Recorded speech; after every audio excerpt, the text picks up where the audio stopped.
Now, today is the International Telecommunications Union.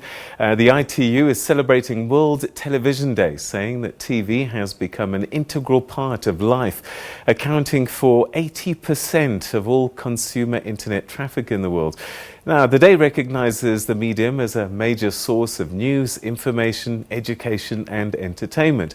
Television was introduced quite late in South Africa, in 1976, and whilst radio is still the most popular media, television has grown steadily in access and importance. For more now, we're joined in studio by Paula Fray, who's the CEO of Frayintermedia. Paula, thanks so much for joining us. Welcome Thank to the you very program. much, Peter. Good to be here. All right, some of us who have got greyish hair, 76 was quite iconic in South Africa. Late to the game, but television did take off quite quickly and sucked a lot of audience straight away. Talk to us about what you remember in terms of the journey over time, television in South Africa. So, I can distinctly remember when television was introduced and the test screen and everyone sitting in front of the test screen and watching the time on the TV before the actual people came on. But over the years, so television, you know, by 1994, about 50% of South Africans had access to television. And now we're in the high 90s. And the reason for that, of course, is electrification. As more and more people have given access to electricity, more and more people have access to television. It remains one of the primary sources for information, for news, and for education. And certainly in South Africa, we've been very good about using it for edutainment, right? That kind of balancing education with entertainment shows. And I would imagine, particularly with the public broadcaster that has a certain responsibility, its television platforms have been very, very important in shaping society, giving society an opportunity to think about ideas and discuss things. Absolutely. So if you look at the role that SABC plays, this is why it's so fundamental that SABC is a public broadcaster and that it serves the public, because the number of people in South Africa who have access to television and whose views and whose worldview is shaped by the SABC is very, very high. As I was saying, 90% of South Africans have access to television, and most of those South Africans are actually consuming television brought to them by the SABC, whether it's a terrestrial channel or whether it's in fact a digital channel. Just in terms of the journey of television, right? So, I can remember when television we all sat down in our household to watch TV news at 8 o'clock. It was the iconic thing. It was the thing that we did at the end of the day.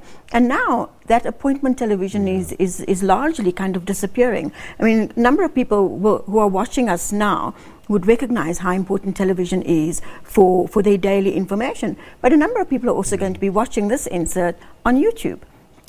Because we're accessing television in different formats at the moment. So the role that television has played and continues to play has changed depending on the period of time that you were in. 1976, the apartheid regime was in full flow and used it as a propaganda machine. There have been accusations over time. Different administrations might have used television and the media to their own ends. But I guess things have changed over time with the proliferation of social media. Not only social media, but one of the things that's changed in South Africa and we don't give enough recognition to is the fact that, a few decades ago, SABC was the primary source of television information. But now we have SABC, we also have private television, we have terrestrial stations, we have digital stations, we have access to international stations, but we also have community television stations. And so, Chwani TV, Bay TV, etc., all of those are bringing local news to audiences via television. But you're right. One of the fundamental changes and the reason why appointment television in some ways is under threat is social media.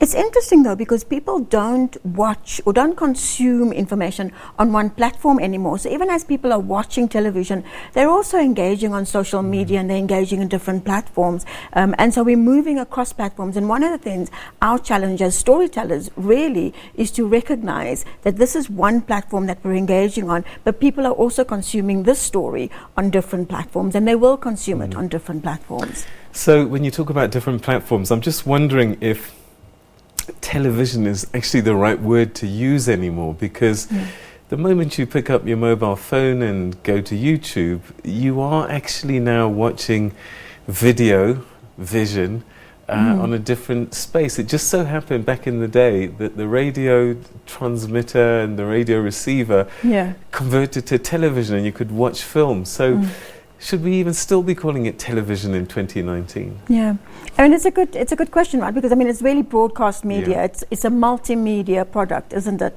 And certainly a lot of the SABC products that I consume, I'm consuming on my iPad.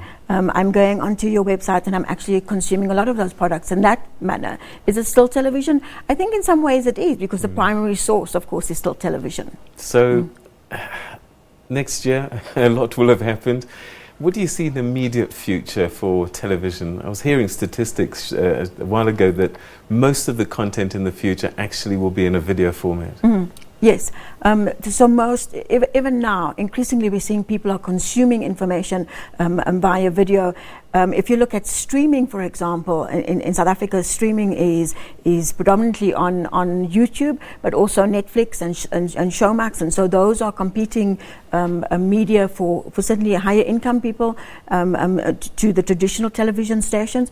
I think digital media is going to open up a whole spectrum for us, and the pun is intended. You know, that we're going to see more and more access to be able to kind of go out there and give more television stations, more choices to people. It really is good news for the consumer, though, isn't it? Because it gives us more options, and it really forces us as journalists to up our game. And I suppose in the end, formats might change, but storytelling will always be storytelling. Yes, and television is impactful. If you look at its impact on culture, if you look at its ability for social and behavior change communication, television is one of the most impactful mediums. And I think it's in an exciting space, even though there are lots of challenges on the horizon. I think it's an exciting space to be able to see how it can better tell the South African story. Paula, always a pleasure talking to you. Thanks so much indeed for coming through. Okay. It's good to be here, Peter. Thank you very much. All right, so today's World Television Day, as you've heard there from Paula, 90% access in South Africa now. And so it is a very important part of our lives, and something to just think about. All right, now.